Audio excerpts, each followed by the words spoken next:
ಹಾಸನದ cyber crime ಠಾಣೆಯಲ್ಲಿ ಮತ್ತೊಂದು ಎಫ್ಐಆರ್ ದಾಖಲಾಗಿದೆ. ಪ್ರಜ್ವಲ್ ರೇವಣ್ಣ ಆಪ್ತರಿಂದ ದೂರು ದಾಖಲಾಗಿದೆ.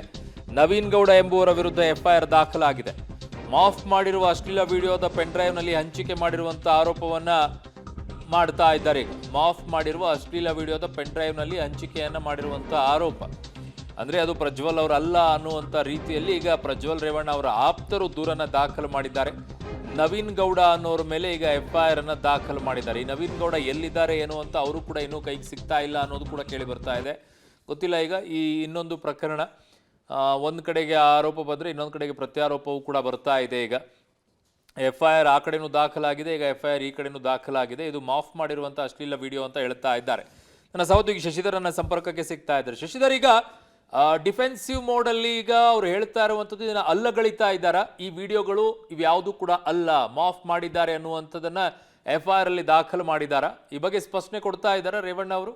ಅರುಣ್, ಏನು ಏಪ್ರಿಲ್ 21ರಂದು ಅಶ್ಲೀಲ ವಿಡಿಯೋ ಎನ್ನಲಾದಂತಹ ಪೆನ್ಡ್ರೈವ್ಗಳು ಎಲ್ಲೆಡೆ ಲಭ್ಯವಾಗಿತ್ತು. ಇದನ್ನು ನೋಡಿದಂತಹ ಸಂದರ್ಭದಲ್ಲಿ ಪ್ರಜ್ವಲ್ ರೇವಣ್ಣ ಅವರಿಗೆ ಸಂಬಂಧಪಟ್ಟಂತಹ ಅಶ್ಲೀಲ ವಿಡಿಯೋಗಳು ಇದೆ ಅನ್ನೋದಾಗಿ ಎಲ್ಲೆಡೆ ಸುದ್ದಿ ಬಿತ್ತು. ಆದರೆ ಏನು JDS ಏಜೆಂಟ್ ಆದಂತಹ ಪೂರ್ಣಚಂದ್ರ ಎಂಬುವರು ಸೈಬರ್ ಕ್ರೈಮ್ ಪೊಲೀಸ್ ಠಾಣೆಗೆ ತೆರಳಿ ಚುನಾವಣೆ ಹತ್ತಿರ ಇರತಕ್ಕಂಥ ಸಂದರ್ಭದಲ್ಲಿ JDS ಅಭ್ಯರ್ಥಿಯನ್ನು ಸೋಲಿಸಲು ಈ ರೀತಿಯ ಮಾಫ್ ವಿಡಿಯೋನ ಎಡಿಟ್ ಮಾಡಿ ಪ್ರಜ್ವಲ್ ರೇವಣ್ಣ ಅಂತ ಬಿಂಬಿಸಿ ಅವರ ರಾಜಕೀಯ ಕೆರಿಯರ್ಗೆ ಕಪ್ಪು ಮಸಿಯನ್ನು ಬಳಿಯುವ ಮೂಲಕ ಈ ಚುನಾವಣೆಯಲ್ಲಿ ಸೋಲಿಸಲಿಕ್ಕೆ ಕೆಲವರು ಪಿತೂರಿಯನ್ನು ನಡೆಸಿದರು ಅಂತ ಹೇಳಿ ಬೇಲೂರು ತಾಲೂಕಿನ ಅರಳ್ಳಿ ಹೋಬಳಿಯ ನವೀನ್ ಗೌಡ ಎಂಬುವರ ಮೇಲೆ ಹಾಗೂ ಆತನ ಸ್ನೇಹಿತರ ಮೇಲೆ ದೂರನ್ನು ನೀಡಿದರು.